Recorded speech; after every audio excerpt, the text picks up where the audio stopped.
Good morning, everyone. Happy Friday, and this is Gateway Office Hours, episode 51. Big show today. We're super excited to have some real industry titans here. Ed Rosenthal to start, and then Cannabis Now's Ellen Holland. Going to kind of talk about the evolution of the industry, what it takes to stand out as a brand, and basically just survive as a company in this industry, and kind of where it all started from. So really excited to welcome Ed. Thank you for joining us today. It's my pleasure to be here. So, yeah, I mean... You've been the guru of Ganja for like 40 years now, right? Is that... Well, I've been a student. A student of oh, the I Ganja. see. Student of Ganja. Yes. Did you know from a very early age that this was how your life would turn out? Well, I was always interested in plants, and my high school yearbook said that I would be a plant geneticist and a writer. That's pretty accurate. But But I wasn't familiar with cannabis at the time. Well, yeah. No one's perfect. Well, I was very young when I graduated high school, so. Fair. Yeah. And it was before 1967, so.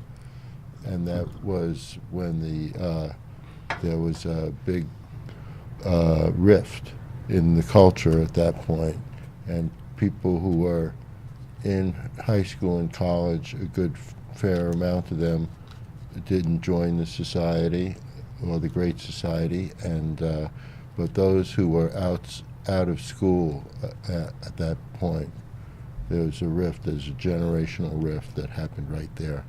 Okay, right in 67. 67. Okay. That's when it all broke out. And now it happened earlier, a little earlier in California, but 67, it hit Life magazine, and it was apparent. Right.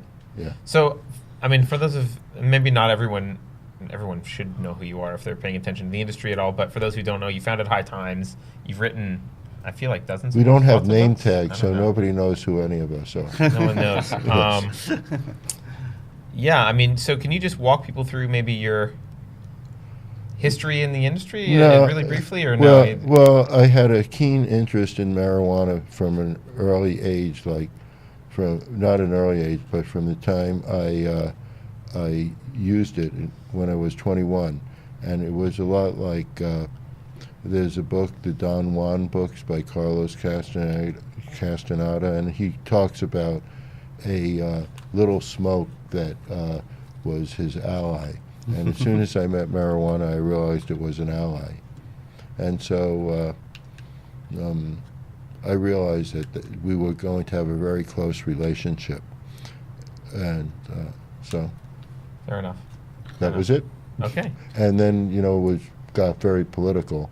And I was with the Yippies, and we saw a relationship between marijuana, rock and roll, and changing politics. Mm-hmm. And that resulted in the Chicago police riots at the Democratic Convention in 1968. Okay. When I say the police riots, it was literally a police riot. Not a riot that the police were The police were the rioters. The police were the rioters, yeah. Yes. That's great. Excuse me, I'm going to use a little Stardust. No, that's here. you know what? That was the most subtle product promotion I've ever seen. There it is. So let's talk about how you evolved from those early days of advocacy now into products and writing books that are selling very well. So there must have been a point where it transitioned from advocacy to business, right? Like it's No, actually, I was with the Yippies, and the Yippies, unlike other political organizations that were looking for grants, if you as soon as you start looking for grants and start getting funded by somebody else, then you have certain obligations, beholden, like even Al Jazeera doesn't talk about Qatar. Fair. Okay, so in order to not be beholden, the idea was that you fund yourself. And I don't know, a lot of Yippies found ways of funding themselves, they were a pretty intellectual group. They some did writing. There was a lot of drug dealing, pot dealing, I should say, and then so from an early time, marijuana was self-funding for me, and that was mainly I was first I developed material for I started these grow boxes, grow tents that people have grow tents now, but I was started selling grow tents for it, and then I started writing about it, and so. So it's kind of a natural evolution. Yeah. Your skill set being Yeah. more advanced than those coming into the space, and that's only accelerated over the last couple of decades as more and more people coming in and obviously you sharing the knowledge of how to grow the plants. Well, I spend my time, a lot of time. I'm always doing research. I'm always doing experiments. Most of them are very small scale experiments that then the information can be upscaled. So this is one of my little babies here. Yeah, what is this here? I mean, we know what it is. But It's live, folks. It's really live. So is there something it's not special one of about those this particular plant that you want to it's not one of the plastic plants that you usually see on TV programs. Fair. That's the first thing. I mean, and it's My a olfactory senses can attest to that. and, Yes. and it's a offspring of a purple pineapple, and you can see it has a lot of purple in it. And the thing about this plant is that if it has more than 5 hours of darkness, or 5 or 6 hours of darkness, it flowers. So if virtually anywhere, if you as soon as you put it outside, it starts flowering. All right. So Cool. yeah. So one of the things we like to do on the show is kind of focus on entrepreneurs who have questions about the industry. I'm wondering, few people have as long of a history in the industry and understanding of the industry as you do. What do new people coming in, and there's a lot of new people coming in, what do they not know? What are some things that you kind of wish that they knew that they don't know? Well, I should say that I wish that I knew the things now that I don't know now. Don't we all? Ooh, excuse me. Let me just shut that off. Sorry about that. Okay, so anyway, what else? What do I? Well, I had no business experience, and I had no experience in any of the areas that I actually started, or any business training, nor did I know what I was getting into. And let me just say that my very first mistake was something that my father-in-law sort of pointed out. He said, Ed, you're very talented. You could do anything you want. Why did you choose marijuana? The government could just snuff you out like that. And they tried, right? Well, but what he should have said to me, why are you in publishing? Because that is true. Touche. he almost had it right. So that's been a publishing is very difficult, and it's a rich. It takes considerable funding to actually run a publishing company, and I was not rich, and I wasn't aware of it, and I didn't have any funding, so it was very bootstrapped, and and I had no training in business per se, no classes or anything. I think maybe I would have done better if I had a little bit of training. Oh, and I tried to avoid taking English classes in college and writing classes, so I didn't have any. So perfect for journalism. Yeah. So my training was I worked for the Alternative Press Syndicate, and so it was right on demand. So the first 6 months of essays that I got back had a lot of red lines. So, but it was very good training, and it took the place of 4 years of that. Sure. That. So basically, I had no training in any of the areas that, I never took a plant biology class or anything. So everything was self-taught or taught by textbooks or by research. And so I think that maybe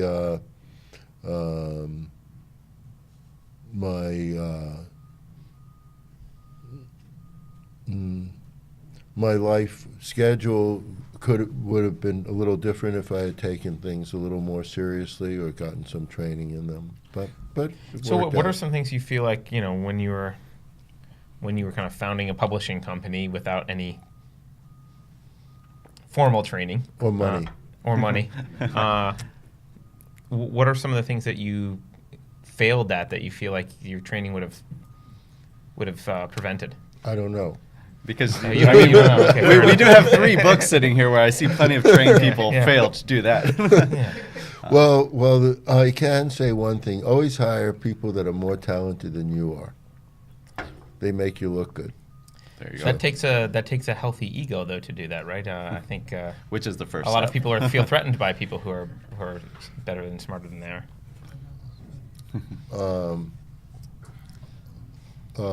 That's good. I have a weakness for intelligent women. There you go. Join the club, buddy. Okay, so what you have been successful though, despite the lack of formal training. Do you think formal training is still required now as much as it might have been at the time? Well, I think that if you have an interest that, well, I was in this before there was an industry, right? And obviously other people have been much more successful financially than I have in various parts of the industry. So I think, so in terms of being an industrialist, I wouldn't say I'm terribly successful. But was that your focus? Like it felt to me like you're more focused on advocacy and kind of the industry as a means to an end rather than well, the that end. was another problem. Like I'm still trying to figure out what my goals are. Yeah, still time. Yeah, Plenty of time. and at some point I'll figure that out. Fair enough. Do you think that the kind of personality, like the kind of person that you had to be successful in cannabis has changed in the past couple of decades? I mean, you think there's different qualities? It was a lot. It was. I mean, in terms of people who were in the industry of either growing or buying or selling or things like that, I think that it was you had to be a little more streetwise. I mean, there was no way of enforcing a contract.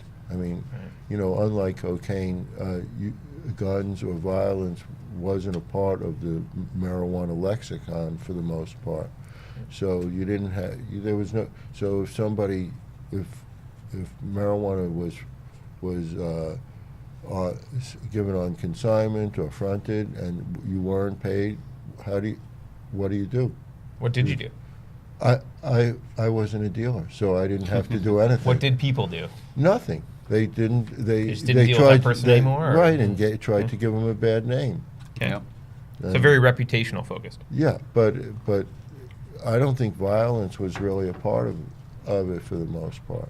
Which I think sets cannabis apart from other illegal substances. Right. Because Well- it is a part of cocaine trafficking, for example. Yeah. Well, there's another thing is that all the other substances are hub and spoke in terms of delivery, and cannabis is a network. And what I mean by that is, let's take cocaine. So think of a tree, and you have these roots. Those are the people who are growing it and processing it, and then it comes through this pipeline up, which is a thinner pipeline that comes up to the United States, and then it goes out to the canopy, like the the leaves of the tree, which is the retail, right? So if you can break that part where it's being delivered, where the transport, where it's in that where the delivery has been concentrated, then you can break it. But with cannabis, it's a network of people that are growing it, and other networks that are selling it, processing it, and everything. So if one part of that network is broken, the network quickly repairs itself. That's an interesting point. And so that's why there's no way that they can ever stop marijuana. You could stop cocaine. It could be right. done. You take out Pablo Escobar in the 80s, and you have a big impact, at least, or 90s. There were other ways of doing it. The thing was that the United States, they were favoring one group over another. So you can't bring cocaine in, but you can. So they were part of the problem. But if the United States had really wanted to, it could have stopped cocaine.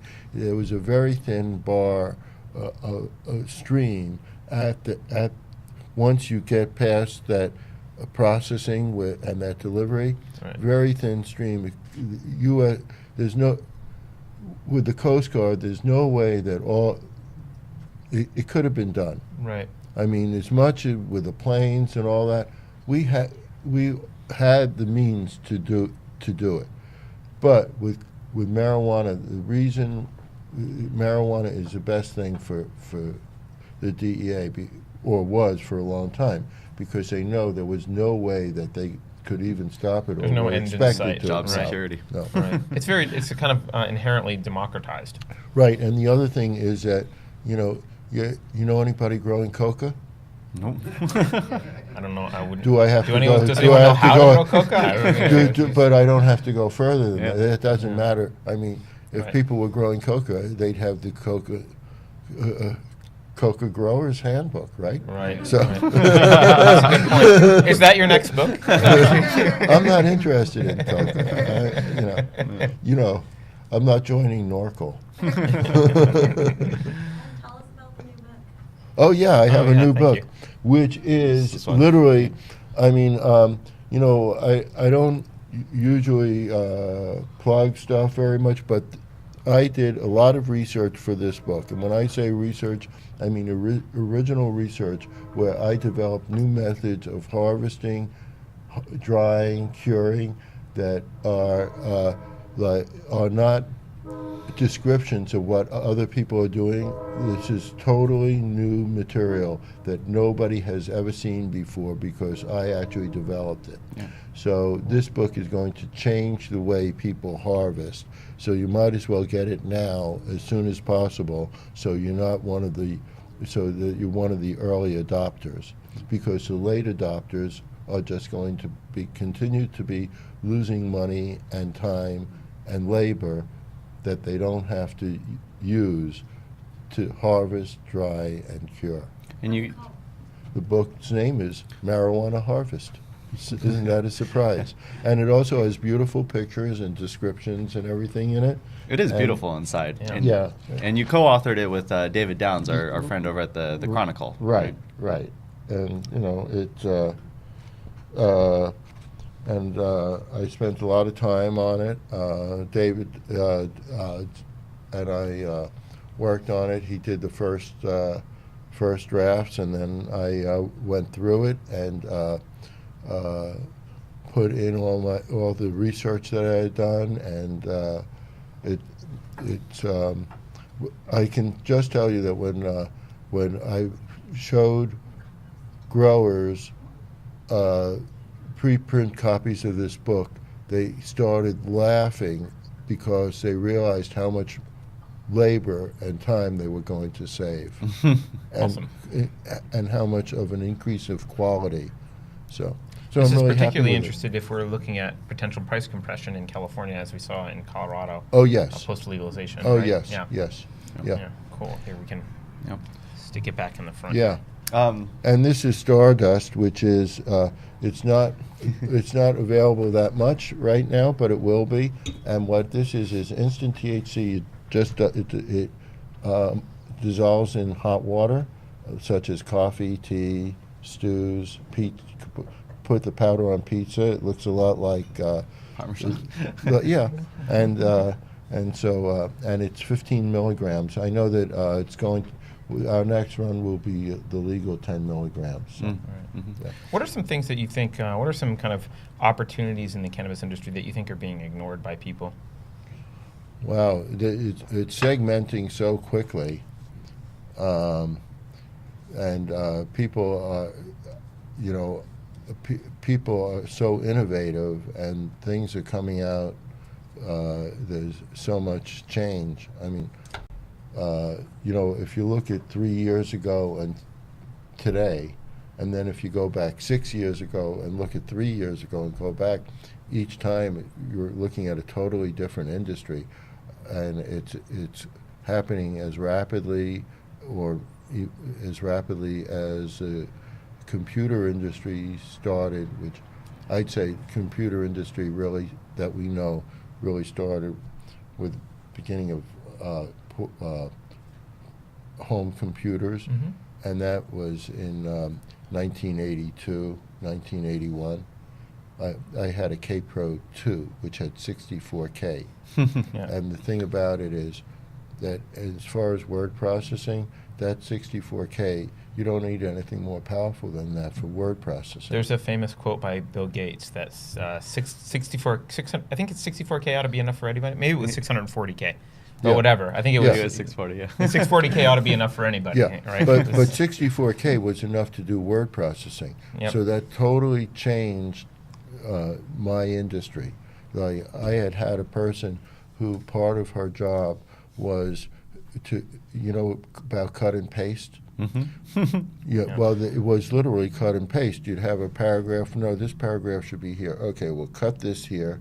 We'll take some tape, put the paragraph there, and when there was too much notation on the paper and everything, and some sheets were 8.5 by 16, and some were 8.5 by 5. And They would retype it at that point, huh? Right, and there'd be 3 drafts, and so the day that I got the 64K machine running, that person's she no longer did that.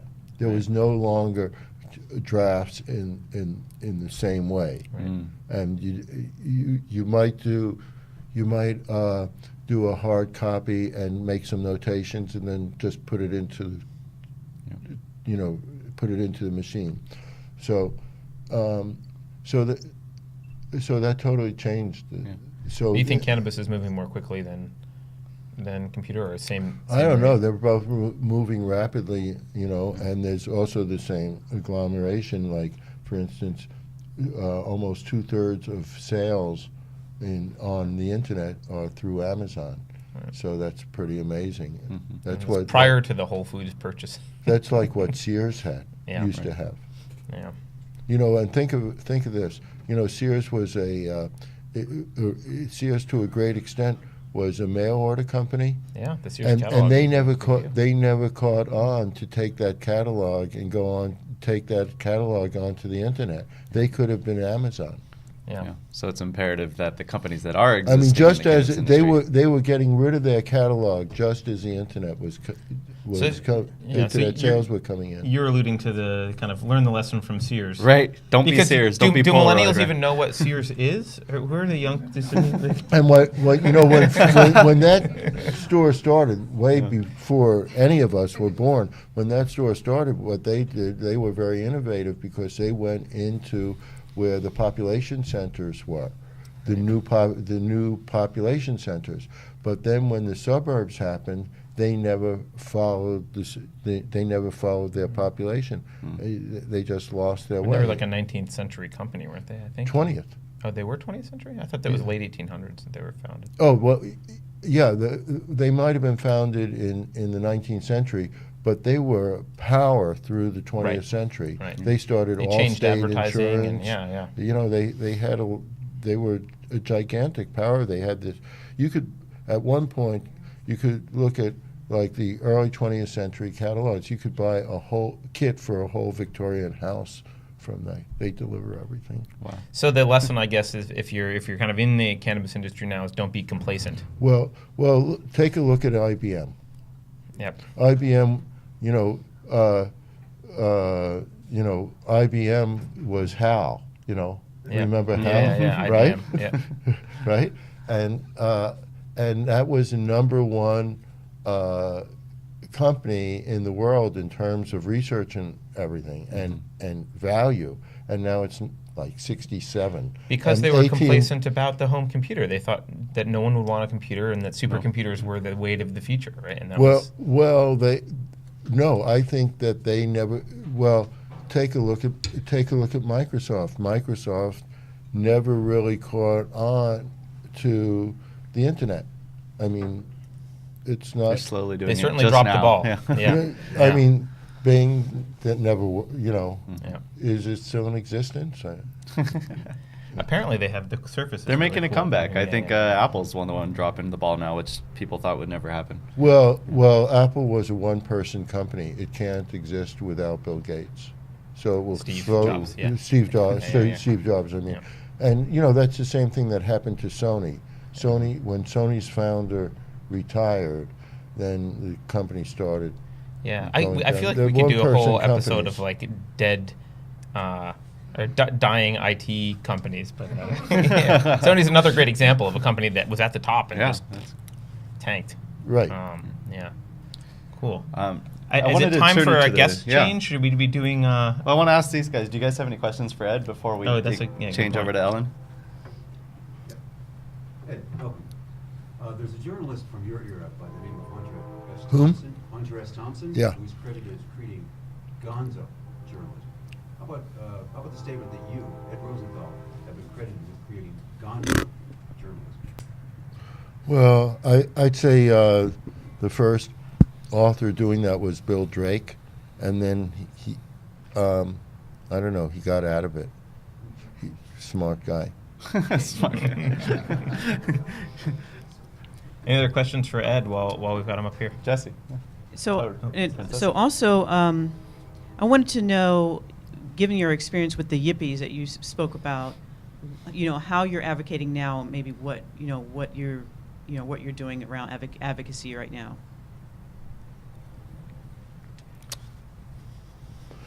Well, I'm not really that involved in advocacy right now because there are powers that are much stronger than me or than the activists, and the activists in California basically were a dysfunctional group of people who thought that they were as individuals, each of the people was really excellent, but when you put together the whole marijuana organization in California, like it was a ship of fools, and so that it allowed a billionaire to come in and dictate what the rules were, and so it's very difficult to fight that. Well, But and now we're fortunate enough to have the organizations like, not only the cannabis organizations like NCIA, but we have the governor and the lieutenant governor fighting for us. So. Fighting for us? No, they're fighting for the companies. No, no. It depends who the us is. Who's fighting for consumers? Who's fighting for the actual?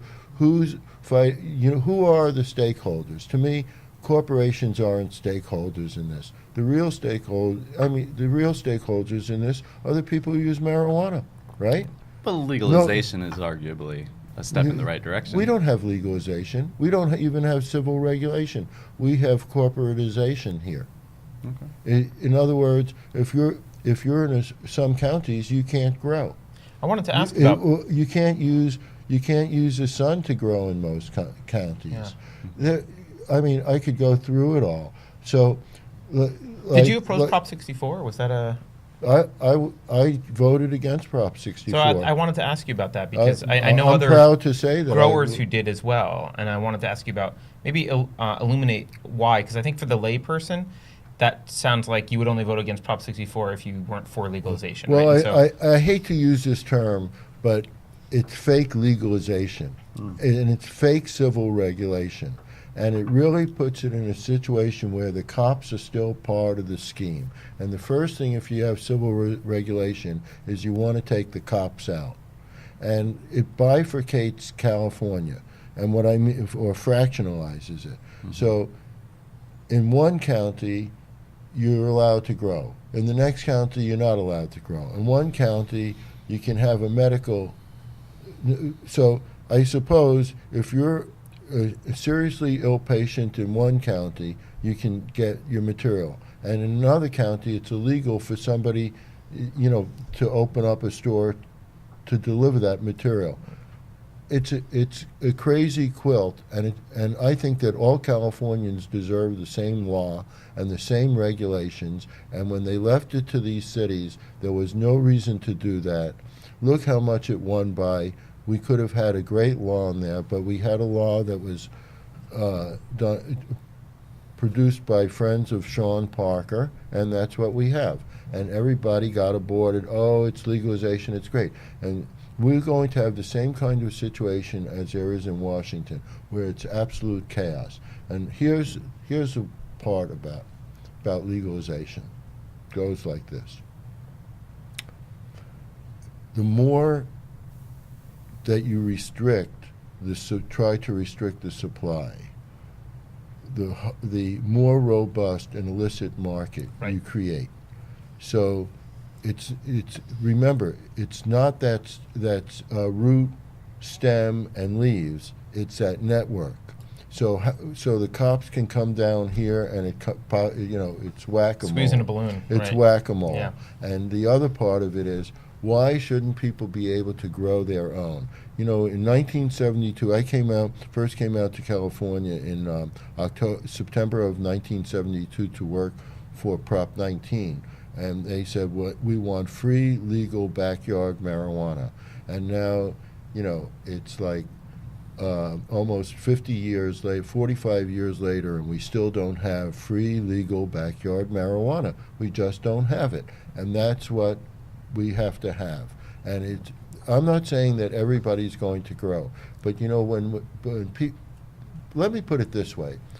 You have all kinds of companies involved in the tomato market, international companies, national companies, regional, then local farmers, backyard farmers, right? Yep. But people who grow the most tomatoes in the United States, home gardeners. And that's how it would be if people were allowed to grow their own.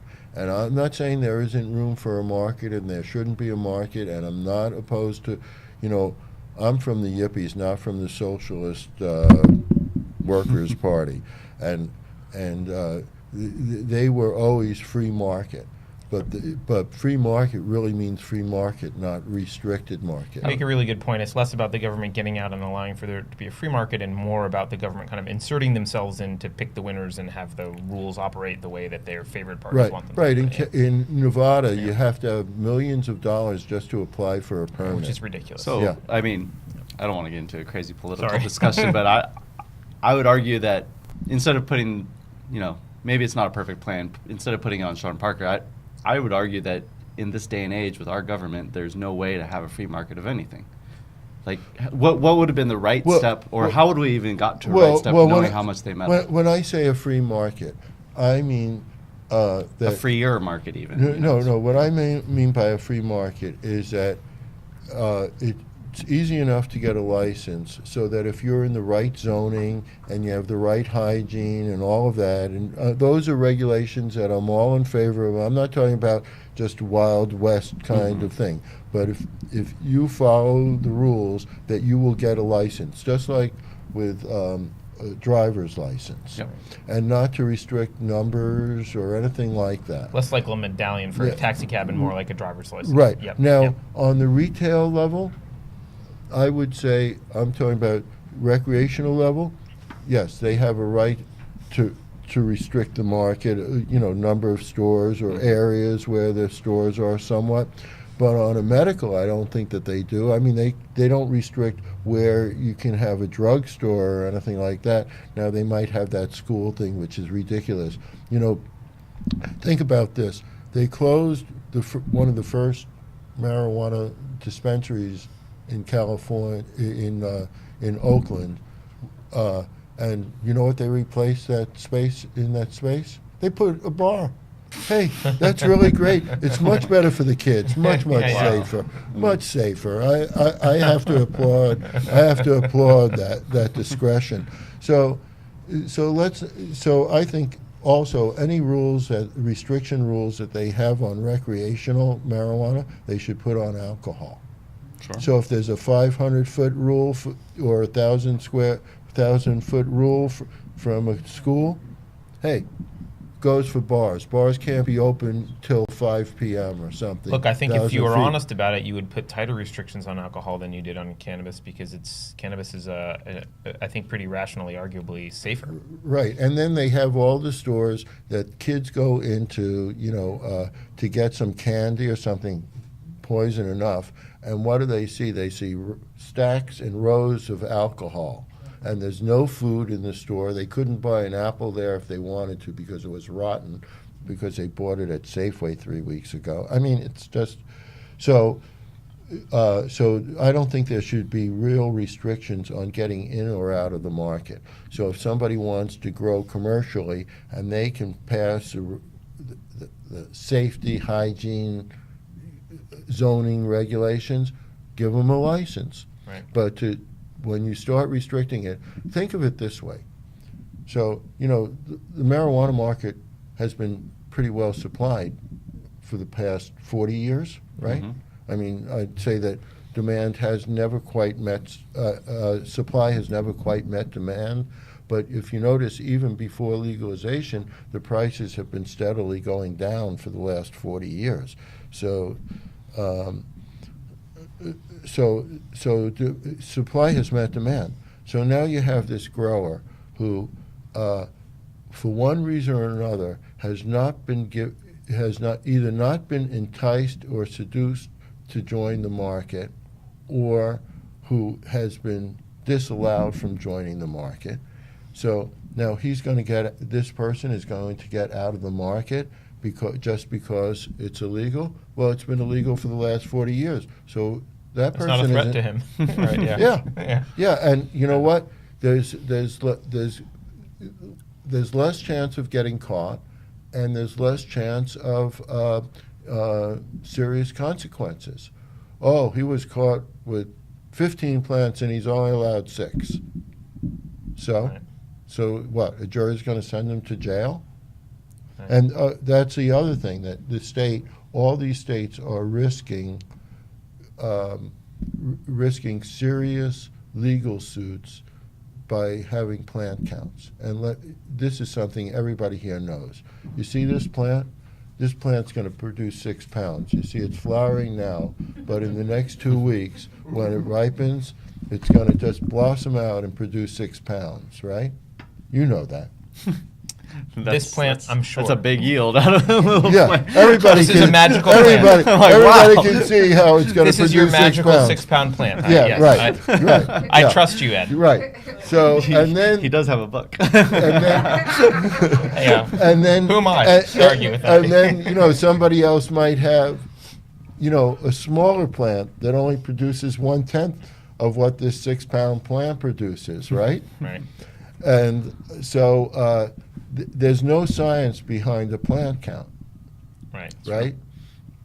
So everything that's based on a plant count, at some point, it's going to come out, and somebody's going to take that as their argument in court, and the courts are going to have to say there's no basis for a plant count.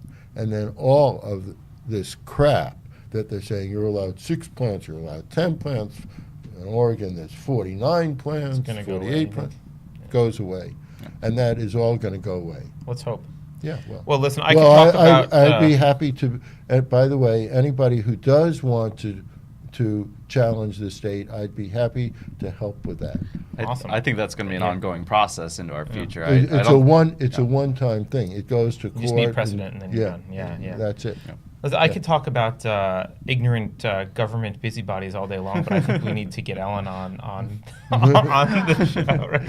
So, thank you very much for joining us. Ed. My- I really my appreciate pleasure. it. My pleasure. Yeah, and Thank Ellen, you. do you want to come on up here? And we'll do a quick swap. Yeah, okay. Thanks, Ed. Thank you. Thanks.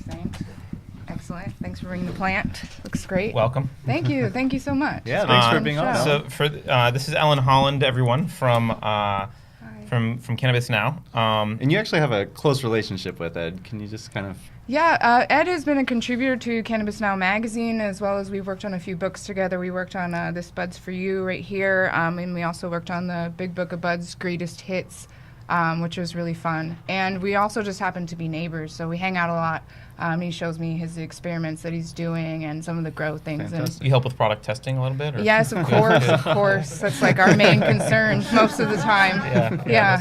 Yeah. It's very altruistic of you. Yes. It's great. Yeah. Yeah. Awesome. So, you're is it senior editor is your official title? Yeah. I think a lot of founders are always wondering how to get press and kind of what entices people to actually write about them. Yeah. Can you talk a little bit just about maybe what you've covered in the past several years and how that's maybe changed as the industry is involved in, like what was maybe interesting 3 years ago versus what's interesting now? Yeah, I feel like working for the magazine, I've noticed there are definitely trends in stories. Pets, continue to trend.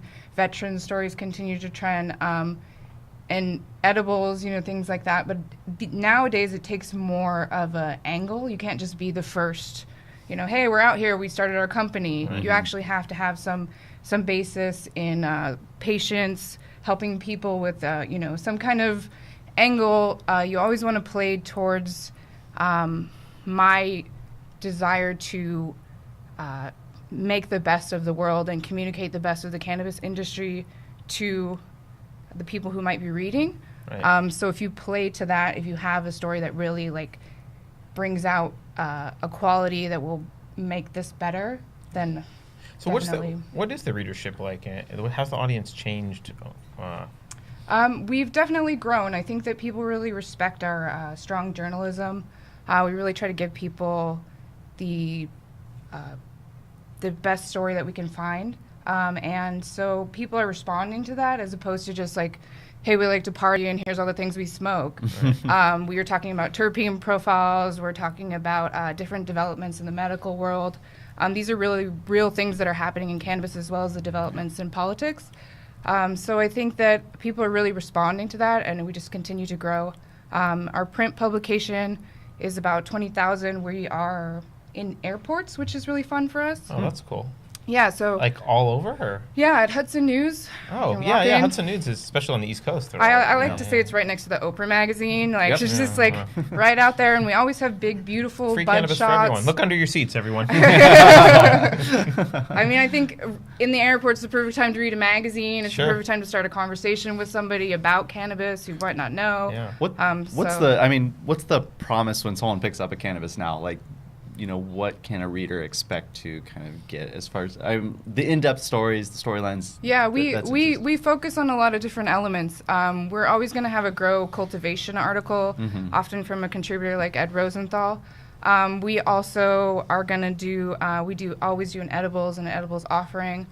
We do a lot of big feature stories on different things that are trending in the industry. I just did one on Mora from Aunt Zelda's and kind of how she built up her company. We're doing entrepreneur profiles like that. And then there's a little bit of element of what dabs should you smoke, how much fun can you have with cannabis as well, of course. So what is the demographic? Is your readers like people in the industry, or are they kind of casual people at the airport just kind of curious about cannabis? I think we have more of a public. We go out to conventions and shows and bring out the magazine, and it's more of a public readership. So you view yourself kind of in some way as an ambassador Yeah, of the definitely. industry to the mainstream. Yeah, definitely. So that's really interesting, especially for companies coming into the space now. I think people caught wind. It's like, oh, you bring in a nice brand. It's something that will look good in the industry, and that'll be my differentiator. And it's like, that's not enough already. It's No. like that might have been enough for like a month. Yeah. And now there's these important stories that have to underlie like why you're doing the product that you're doing. Yeah, Right. yeah, and it's up to me and the writers that I work with to find those stories and to really hone in on, the people and the basis behind, why we're all trying to advance this plant forward. So. What percentage of stories would you say that you're kind of like outbound looking for the right type of angle versus someone like sending you an email and giving you kind of a quick brief on their product? Yeah, most of the time, I think when I say is like business is still person to person. Mhm. I meet a lot of people at parties and shows and different things we're doing, and then they can pitch me there, and then they can follow up via email and things like that. People do send emails, and it is as with all of us, it's recognizable when it's just generic and it's not necessarily Right. addressed to you. Yeah. So that definitely is not helpful. But the ones that are kind of catered towards me, and I know that they have like an angle, and they're it's fine to follow up on a phone call or a different email afterwards too, to Yeah. just check in. So what are, you've mentioned kind of having an angle and being turned off by generic emails. Yeah. Let's dig into those a little bit, because I think a lot of times founders don't understand what it means to have an angle from, like, a lot of founders are naive enough to think, oh, well, the angle is I just launched. That's news. Yeah, Right? my product is out. And I'm great. Yes. So what is an angle? How do you define an angle? So for me personally, I'm really looking towards making the best representation of cannabis. So I know it's still a very medicinal plant. So if there's a personal story, those are still a big driving narrative towards your personal story towards healing, whether you are the founder yourself, that's what happened to you, or you've worked with somebody and that's the results that you've seen.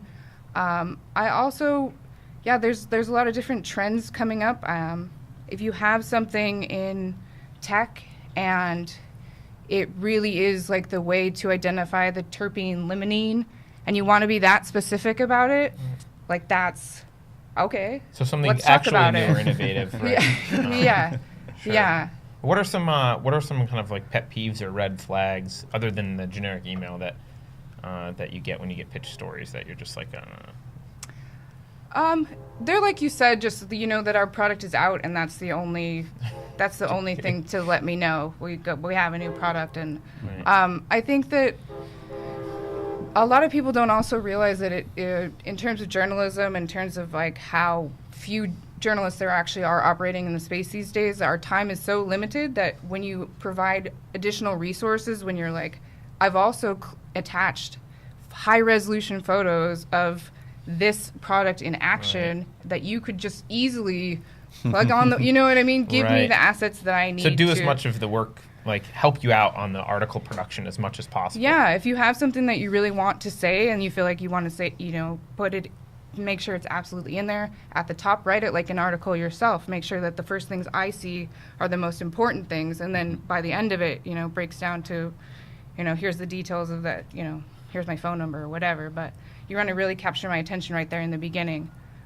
Does that work with the cold emails, or do you have to have a prior relationship and kind of ask them for information, or do you it actually works if you send a good cold email? It has worked, yeah. Okay. Yeah. It depends on your email writing style. I mean, you Sure. can, like I said, and also what you're really trying to represent. Like, if you do have something that is, I'm gonna even if you're not good at presenting it yourself, hopefully my job is to piece it out that this is Yeah. actually something that I want to talk about. Right. Mhm. Yeah. Yeah. You can take the facts that are poorly written and make them more compelling. That's, Yes. That's your job. Yes. Yeah. Yeah. Fair enough. Yeah. Fair enough. How have you seen? How have you seen kind of entrepreneurs, or maybe just new businesses, change? Like, has been a trend in new businesses? You said edibles are very exciting now. Yeah. Is there a lot of tech coming in? We see a lot of tech, but I don't know if it's just because we've positioned ourselves that way. Yeah, Is there is there a lot of tech, but I guess for particularly me for being a writer, there's a lot of tech it's still coming. Right. You know? Mhm. Yeah. And It'll that's- ship in 2 weeks perpetually. Yeah, or like you can test out our prototype and those Yeah. kind of things. I mean, it's better if you have something Right. that comes Well, my they should way. want that too, because if it does get traction as a story, then like you want to leverage that to make sales, right? And if you Yeah. don't have anywhere to make sales, then Definitely. it falls flat. Yeah. Yeah. And I think that, a lot of people are looking at different ways, different apps to do the things that we're already doing, timing. We're maybe going to do something on I've seen dab timers that are just beautiful like sand things, which is totally old fashioned, right? But they also are making ones that you can do an app on your phone that just is, it's essentially just a timer, right? But there's such a culture around it that's a business now. So there's enough people who want to time their exclusive dabs like to the best, temp and the best taste. So that's So what a are product. what are the areas where you're kind of proactively going out and looking for? Are there subsections of the cannabis culture or industry where you're kind of proactively saying, hey, go find something in this area and write about it? I think we're just trying to follow the narrative that's happening. I'm not particularly searching for something that's not already kind of like in the space already. I do really like stories about women business owners, just personally. It's a good way to get the magazine out to like different audience. That's definitely something that's trending. And we're always looking, I guess just for me, the developments in endocannabinoid science are so real and happening right now that sometimes I am actually like, I should call Raphael Mechoulam and see where he is on bone density, because I think this will help somebody in the future. And people like that in our industry are accessible and are willing to talk and want to spread that information. So I really admire those type of people and those type of stories. Sure. Where's Cannabis Now as a company? You guys have a trajectory. You're growing your team. Where do you see Cannabis Now moving into in the future? Well, we're always been like a full media company.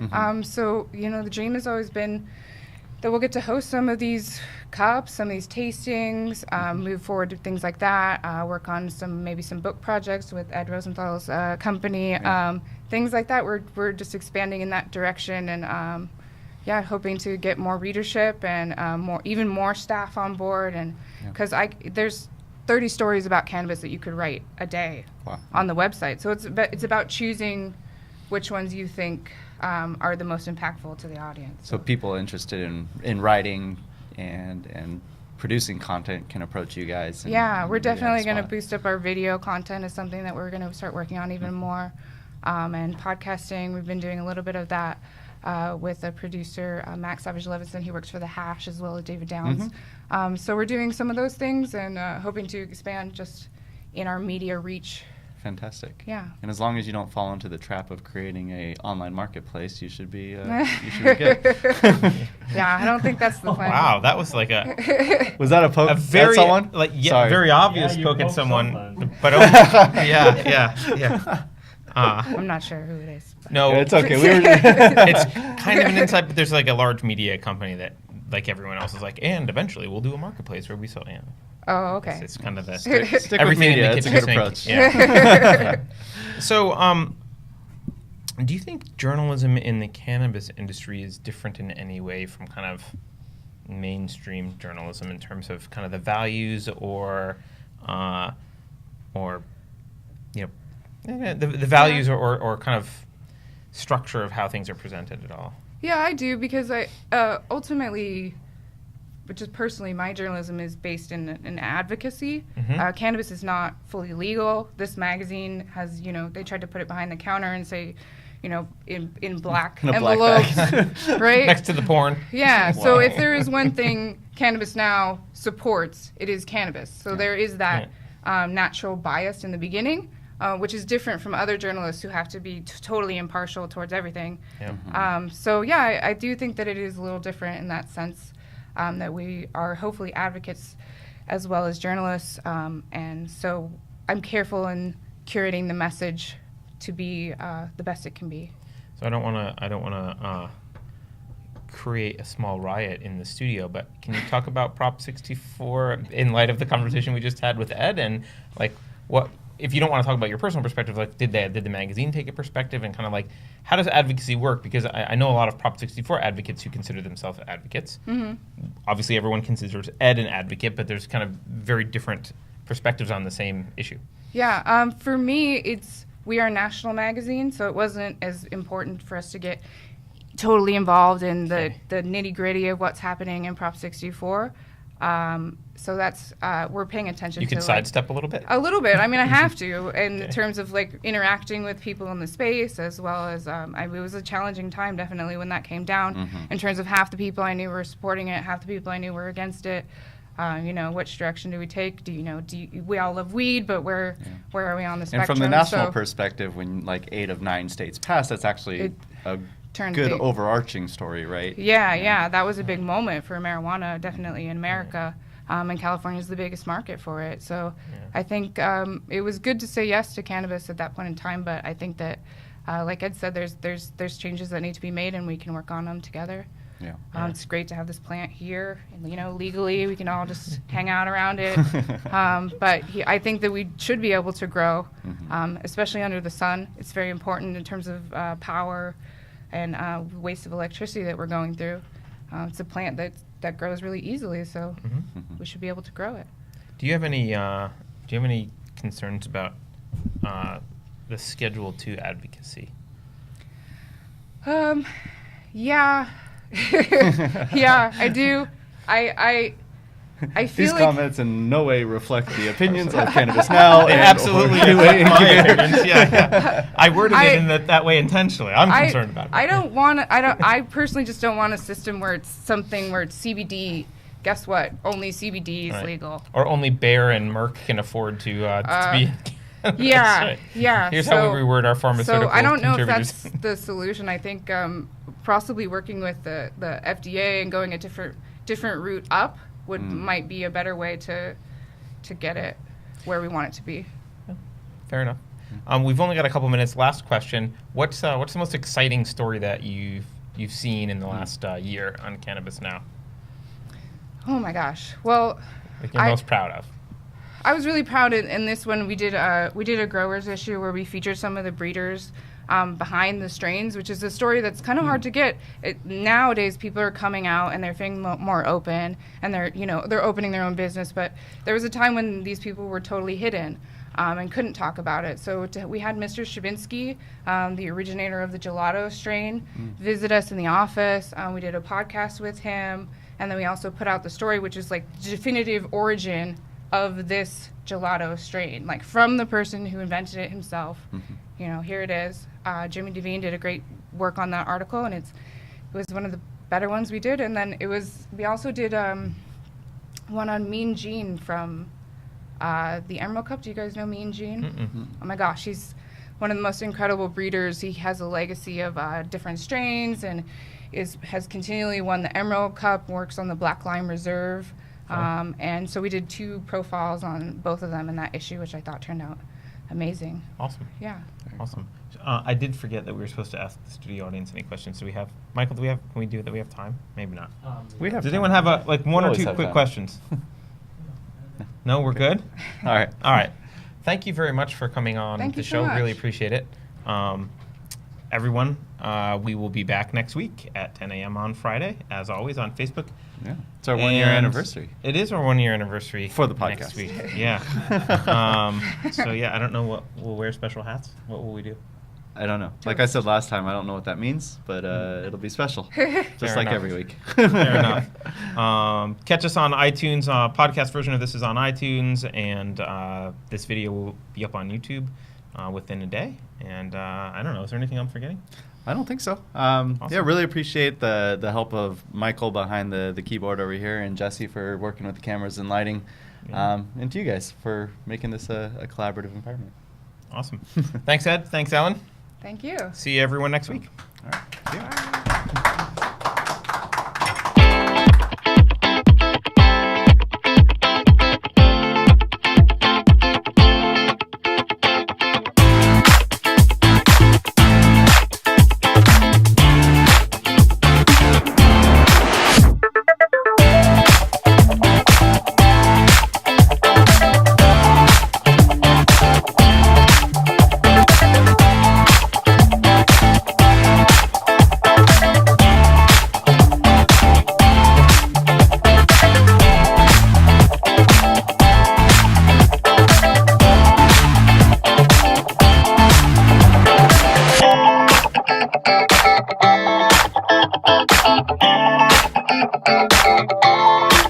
Thank you.